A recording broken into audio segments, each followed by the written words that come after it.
Bonjour à tous et bienvenue pour cette vidéo. Dans cette vidéo, je vous propose de voir ensemble comment nous pouvons sélectionner plusieurs éléments dans une seule galerie Power Apps en nous servant des cases à cocher afin de permettre à nos utilisateurs de sélectionner plusieurs éléments et de les mettre à jour avec un seul patch. Alors pour commencer, ce qu'on va faire, c'est qu'on va se placer dans le template de notre galerie tout en haut. On va aller cliquer sur Insérer et on va aller sélectionner une case à cocher. Par défaut, la case à cocher, elle a un petit texte d'option. Alors ce petit texte, en fait, il faut le retirer et juste laisser les double cotes. Voilà, comme ça. On la place correctement et on est bien. Ensuite, on va aller dans la partie uncheck. Alors dans la partie uncheck, là, ce qu'on va vouloir faire, c'est dès qu'on coche la case, on veut enregistrer la valeur de notre ligne pour dire de pouvoir faire une modification de masse par la suite. Alors pour faire ça, dans la partie uncheck, on va venir utiliser la fonction qui s'appelle collect, qui va justement nous permettre d'enregistrer cette ligne, hein. On va lui donner donc un nom de liste, qu'on va appeler par exemple liste temp, admettons. Et derrière, donc, lui, il faut une valeur. Alors la valeur, c'est simplement this item et on termine notre collect. Voilà, donc à partir de ça, dès qu'on coche la case, on enregistre la valeur. Maintenant, ce qu'on voudrait, c'est faire l'inverse, supprimer une valeur dès qu'on désélectionne. Alors pour ça, on va aller donc dans le uncheck. Dans le uncheck, on va aller retirer le false que nous avons par défaut et nous allons utiliser une fonction qui s'appelle remove if. Donc là, remove if va prendre plusieurs paramètres. Le premier, bah, c'est tout simplement notre liste temp que nous avons créée juste avant. Et ensuite, il va falloir qu'on remplisse une condition. Alors, la condition, c'est tout simplement d'utiliser en fait l'ID de notre ligne, hein, tout simplement, qu'on va retrouver dans la collection. Et on va dire que si l'ID de notre ligne est égal à thisitem.id, alors à ce moment-là, on supprime. Là, si on regarde, par exemple, au niveau de la collection, vous voyez, j'en ai, voilà, donc elle s'est directement créée, donc elle est là et il n'y a rien dedans. Donc, dès que je sélectionne par exemple un item, la pomme par exemple, on peut voir que j'ai une ligne qui se rajoute. Si maintenant je désélectionne la pomme, on peut voir que ma collection est devenue vide. Voilà. Alors ça, pour le coup, peut-être qu'en vidéo, ça va pas être foufou parce que c'est peut-être trop petit pour vous.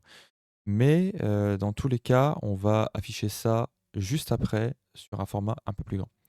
Maintenant, ce qui serait intéressant de faire, c'est de vérifier que nos éléments présents en liste soient bien, mis en coche, en fait, sur, notre affichage.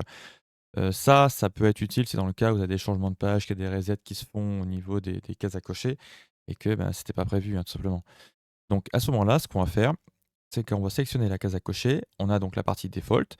Dans la partie default, en fait, ce qu'on va regarder, on va mettre en place une petite condition, hein, tout simplement. On va dire que this item .id, donc si l'id de notre objet est présent donc dans la liste avec la fonction in. In, liste temp. Si on s'arrête à liste temp, c'est trop générique parce que pour rappel, list id, donc on a vraiment l'id de l'objet. Mais si on regarde dans liste temp, c'est un objet complet avec un id, avec un nom, une quantité, un prix. Il y a pas mal de choses. Donc on ne peut pas s'arrêter à ça. Et donc pour ça, ce sera liste temp.id. Voilà, et à partir de là, on a, la vérification qui se fait sur la bonne colonne. Comme ça, on est tranquille, c'est rendu dedans. Maintenant, ce qu'on va faire, c'est qu'on va regarder justement ce que je disais avant, le nombre d'éléments qu'on a dans notre liste de façon un peu plus visible. Alors si on se replace sur l'arborescence, on va venir ajouter une petite étiquette et cette étiquette, on va lui dire par exemple que ça sera NB liste temp par exemple. Voilà. À ça, on va venir donc utiliser une petite fonction qui s'appelle countero. Là, on va lui donner donc la source et la source, ça sera donc la liste temp et on termine comme ça. Et donc là, on peut voir que, par exemple, dans ma liste temporaire, je n'ai pas d'éléments. Mais si j'en sélectionne, directement, on peut voir que derrière, j'ai des éléments qui se rajoutent. Ce qui serait aussi intéressant de voir, c'est comment on pourrait permettre à l'utilisateur de sélectionner toute la galerie en une seule fois pour faire les modifications et inversement, tout désélectionner en une seule fois. Alors pour ça, ce qu'on va faire, c'est qu'on va venir ajouter une nouvelle case à cocher. Sauf que cette fois-ci, vous voyez, je ne suis pas en sélection sur la galerie. Donc ma case à cocher, elle est bien libre. Je peux la mettre où j'ai envie sur toute la page. Donc là, je vais la replacer au-dessus de ma galerie. Voilà, près comme ça. Là, ici, bah, pareil, hein, case option, limite, allez, on va mettre un petit texte, sélection all par exemple. Voilà.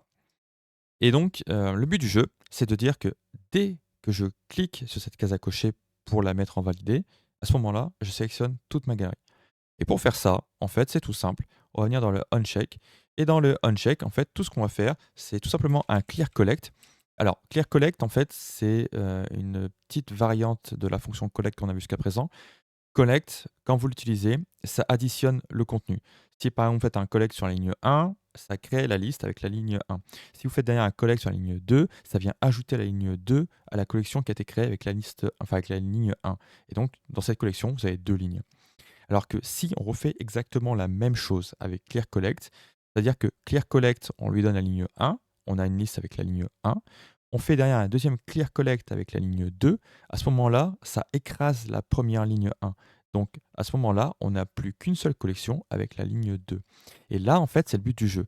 Puisque imaginez que là, par exemple, d'ailleurs, pour le petit exemple, je vais sélectionner les deux fraises que nous avons ici. Donc c'est-à-dire que ma liste temporaire a deux éléments. Mais dès que je vais cliquer sur le Select All, les deux éléments sélectionnés vont être retirés pour mettre toute la galerie. Et donc pour faire ça, on va venir donc dans la partie Uncheck, on va faire donc un Clear Collect sur la liste temp qu'on a créée donc juste avant. Et à ça, on va tout simplement lui donner la liste qui s'appelle fruits. Bon, dans mon cas, c'est le nom de la liste, hein. Si la vôtre s'appelle, je sais pas, dossier, déplacement, mettons, bon, bah, voilà, c'est dossier déplacement qu'il faut lui donner, hein. Faut pas marquer fruits comme moi, quoi. Et donc, pour l'exemple, j'ai pris 2 éléments juste avant, mais si je clique sur le select all, et voilà, j'ai les 500 éléments qui sont sélectionnés de ma liste. Alors, l'histoire des 500 éléments, je vous en parle un petit peu plus tard. Donc là, maintenant, on a fait la sélection, mais ce qui serait intéressant, c'est de faire la désélection de tout ça. Alors, pour désélectionner, on va venir dans le uncheck.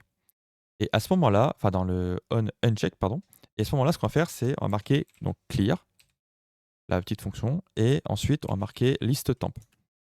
En fait, clear, ça va juste nettoyer la collection, ça va tout vider, hein. Là, au moins, on n'aura plus de problème. Donc là, si on teste, on peut voir que là, j'ai 500 éléments dans ma liste, je désélectionne et j'arrive à 0. Et donc, si on revient 2 petites minutes sur l'histoire des 500 éléments qu'on a vu juste avant, donc là, je sélectionne all et vous pouvez voir que on a 500 éléments. Alors ces 500 éléments, ça sera pas, je vais pas l'expliquer complètement ici, je vais juste faire une petite aparté, mais grosso modo, ça fait partie de ce qu'on appelle la délégation sur Power Apps. Là, par défaut, les 500 éléments, c'est tout simplement parce que les applications, quand vous les créez, il y a une limite de délégation qui est fixée à 500. Cette limite de délégation peut être augmentée, et si vous voulez le faire, c'est directement dans la partie paramétrage en bas à gauche. Vous restez dans l'onglet général que vous avez d'afficher, vous descendez et vous avez donc la limite de délégation qui est ici, les 500 éléments. De mémoire, vous pouvez monter jusqu'à 2000 lignes par défaut, avec une liste SharePoint, évidemment. Si vous passez par une Power List, à ce moment-là, c'est 50 000 éléments. Vous avez un peu de marge, quoi. Et donc, pour notre histoire de délégation, il y a un petit tips rigolo à savoir. Vous voyez, quand on a fait le Select All, on a fait le Select All sur le Uncheck directement depuis la liste. Donc, ça veut dire qu'à ce moment-là, on s'est basé sur notre limite de délégation qui était de 500 éléments. Donc, notre liste est devenue une liste de 500 éléments.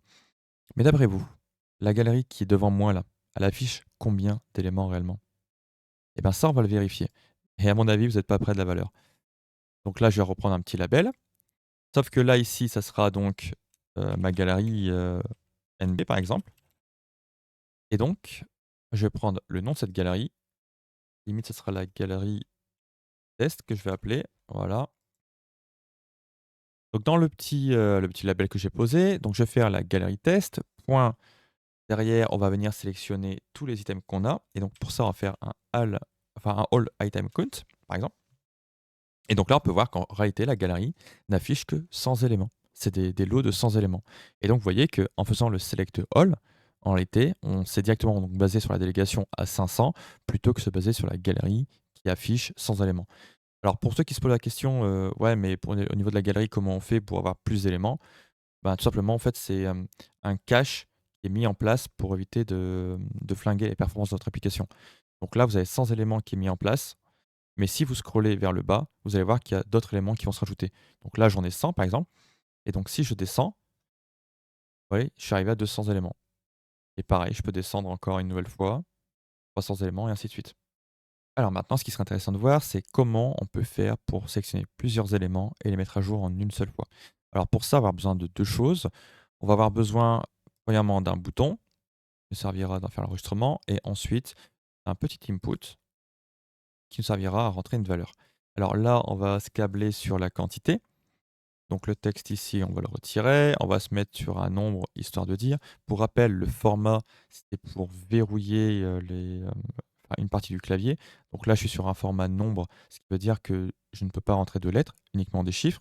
Mais ça ne veut pas dire que mon input est un input de, enfin, de nombre, en fait, hein. Et l'input, il est générique, hein. Là, pour lui, c'est une chaîne de caractères qu'il y a dedans. Il faudra bien le convertir avec la value. Et donc, pour faire ça, le text input, on va l'appeler text input quantity, par exemple. Voilà. Et donc, lui, imaginons, on va rentrer, par exemple, je veux dire 500 éléments ici. Voilà. Et donc, ce que je vais sélectionner, donc les poires, les pommes et les kiwis, je veux en avoir 500 en quantité dès que je cliquerai sur le bouton enregistrer. D'ailleurs, je vais même le mettre en enregistré. Et donc pour faire ça, on va venir dans le bouton, je vais ouvrir le panneau histoire que ce soit un peu plus visible pour vous limite. Voilà. Et donc là-dedans, ce qu'on va faire, c'est qu'on va venir faire un update if avec en premier paramètre, ce sera donc la liste temp. Ok. Ensuite, il va nous falloir un second paramètre qui est notre condition. Et la condition ici, on n'en a pas besoin en fait, il faut que ce soit tous les éléments. Donc pour ça, on va directement mettre un true, comme ce qu'on a l'habitude de voir dans les vidéos pour chanter des fonctions ou des conditions. Bah là, c'est exactement la même chose, hein, on chante. Et ensuite, il va y avoir la partie objet de ce qu'on va vouloir mettre à jour. Alors vous voyez, en fait, le update if, il ressemble beaucoup à un patch, hein. Là, c'est assez ressemblant. Et donc là, dans la partie objet qu'on a ici, on va venir donc lui mettre donc une quantity. Attendez, je reprends juste le terme. Ouais, c'est quantité, tout simplement.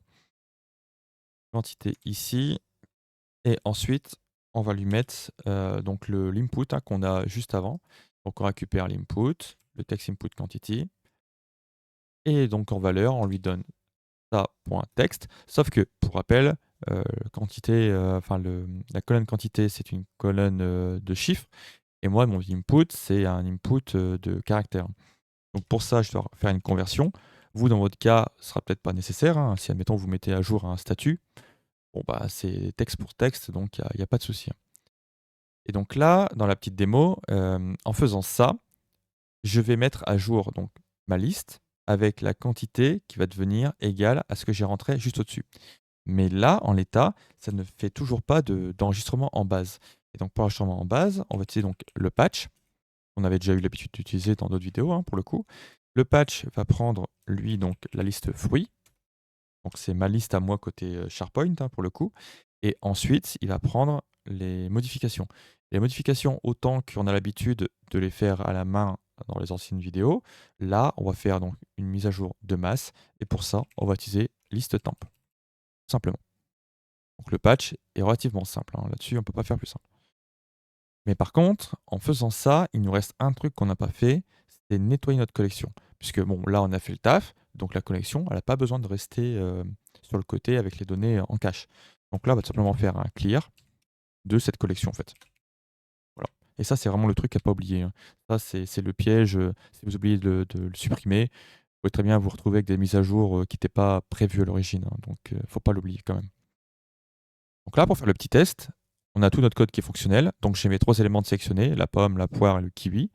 Donc vous voyez, les listes, il y a bien 3 éléments dedans. J'ai rentré 500 éléments, j'enregistre. Et voilà, vous voyez que mes pommes, mes poires et mes kiwis ont été mis avec une quantité de 500. Pour le beau jeu, si vous voulez voir ce que ça fait de mettre 500 éléments à jour en une seule fois, je vais sélectionner tous mes éléments avec la limite de 500 toujours. Là, ici, je vais mettre une quantité de 1000 et je vais mettre à jour donc toute la collection en une seule fois et on va voir un peu combien de temps ça prend. Et voilà, c'est déjà terminé. Si on s'amuse à scroll, vous pouvez voir que tout est mis à 1000, quoi, hein. Il n'y a pas de souci. Une nouvelle fois, je vous remercie d'avoir suivi cette vidéo. Si vous avez des questions ou des remarques, n'hésitez pas, l'espace commentaire est là pour ça. Comme d'habitude, je ferai tout pour y répondre dans les plus brefs délais et je vous dis à la prochaine. Allez, salut. Non, mais t'as raison. Tranquille, au calme et tout. T'as encore un petit peu de temps pour t'abonner. Après, moi, je dis ça, je dis rien.